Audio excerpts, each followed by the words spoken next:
Assalamualaikum dan salam sejahtera. Jadi pada video kali ini saya akan menerangkan tata cara menguruskan jenazah daripada menguruskan jenazah setelah kematian sehinggalah mensolatkan jenazah. Okey, jom kita mula sekarang. Okey, apabila mendengarkan kematian berlaku di sesuatu tempat, perkara pertama yang perlu kita uruskan adalah jenazah itu sendiri. Jadi pada bahagian ini saya akan terangkan bagaimana kita mengurus jenazah orang yang baru meninggal dunia. Perkara pertama yang perlu kita lakukan adalah menutup kedua-dua mata jenazah dan memastikan mulut jenazah tidak terbuka.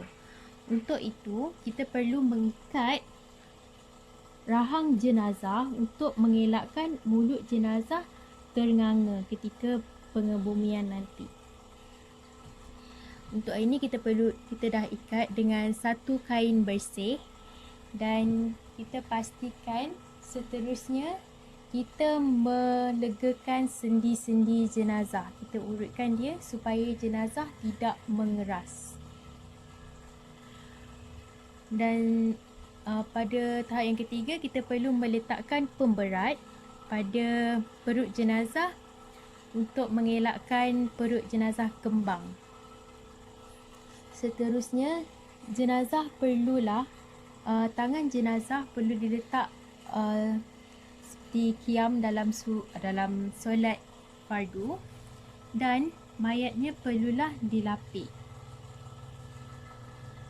bagi mengelakkan aurat mayat terdedah. Baiklah, berikut ditunjukkan bahan-bahan yang digunakan untuk proses memandikan jenazah. Yang pertama adalah air mutlak, yang kedua adalah air daun bidara, dan yang ketiga adalah air daripada debu kapur barus. Seterusnya kita ada sarung tangan, alat-alat sugi yang lembut, sabun dan juga kain untuk mengelap bahagian mayat setelah dimandikan. Seterusnya, apabila jenazah telah bersedia untuk dimandikan, kita perlu meletak jenazah pada tempat yang tinggi bagi memudahkan air mengalir, air basahan mengalir, dan kita perlu pastikan tubuh mayat menghadap ke arah kiblat.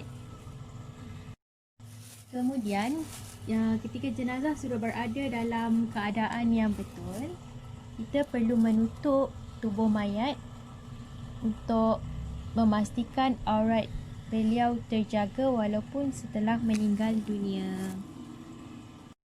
Kemudian kita perlu menekan sedikit perutnya agar keluar kotoran. Dan pada bahagian sulit mayat, kita perlu menggunakan sarung tangan untuk membersihkan kawasan tersebut seperti beristinja. Kita akan gunakan tangan kiri.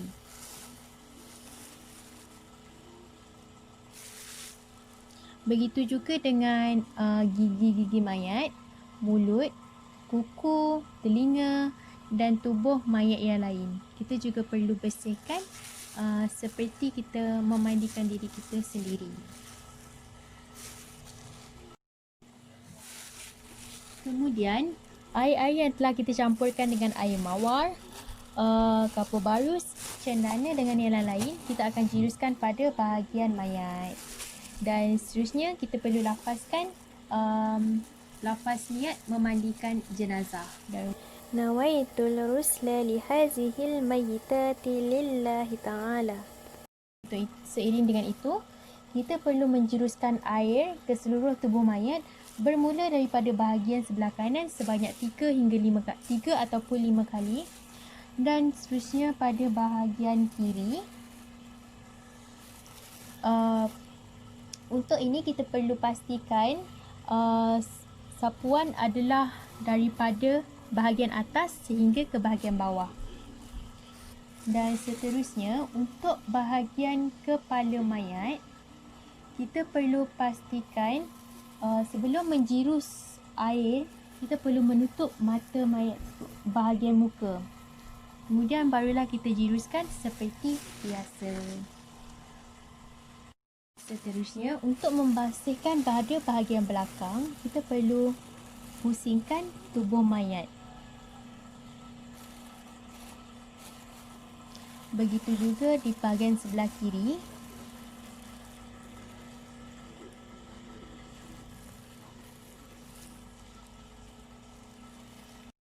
Seterusnya, kita digalakkan untuk mewudukkan jenazah dengan sempurna. Namun demikian, proses mewudukkan jenazah adalah sunat sahaja. Bahagian yang seterusnya adalah mengkafankan jenazah. Bahan-bahan yang kita perlukan adalah kain kafan, tali pengikat jenazah,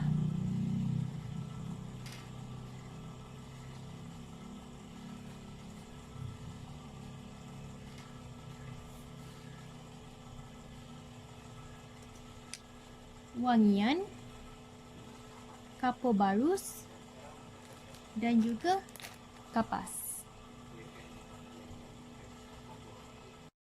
Untuk step yang pertama, kita perlu menyediakan satu tali pengikat jenazah, yang mana tali ini kelak akan digunakan untuk mengikat bahagian atas kepala jenazah. Tali yang kedua pula akan digunakan untuk mengikat pada bahagian dada jenazah. Yang ketiga pula digunakan untuk mengikat perut jenazah. Tali yang keempat akan digunakan untuk mengikat lutut jenazah. Dan tali yang kelima akan mengikat pada bahagian kaki jenazah. Seterusnya, kita akan bentangkan kain jenazah sebanyak 3 helai, iaitu kain kafan. Kita akan ikatkan seperti ini. Sebanyak 5 lapisan untuk perempuan dan 3 lapisan untuk lelaki. Setiap lapisan kain kafan tadi akan kita wangikan dan taburi dengan kapur barus dan juga wangian. Seterusnya adalah kita meletakkan jenazah di atas kain kafan tersebut.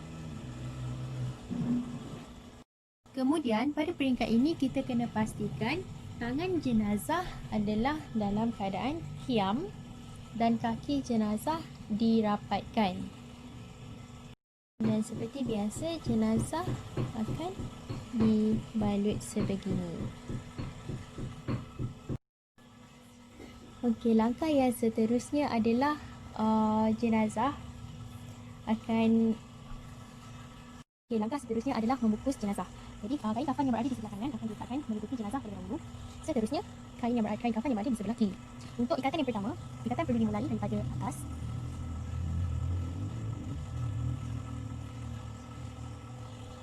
Ikatan yang kedua adalah pada bahagian tepuk mayat. Ikatan perlu dipastikan kemas. Ikatan yang ketiga adalah pada siku mayat.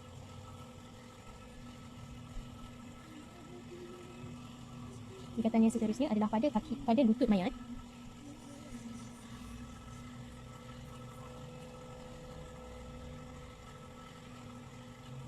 Dan yang seterusnya pada hujung kaki mayat.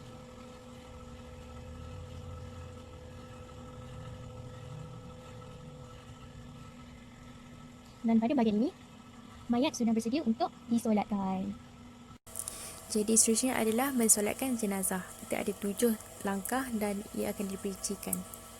Setelah dilaungkan takbiratul ihram, Allahu Akbar, kita akan melafazkan niat solat jenazah perempuan, iaitu usalli ala hazihil mayitati arba'a takbiratin fardal kifayatin ma'muman lillahi ta'ala. Langkah yang seterusnya adalah membaca surah Al-Fatihah. Bismillahirrahmanirrahim. Alhamdulillahirabbil alamin. Arrahmanirrahim. Malik yaumiddin. Iyyaka na'budu wa iyyaka nasta'in. Ihdinas siratal mustaqim. صراط الذين أنعمت عليهم غير المغضوب عليهم ولا الضالين.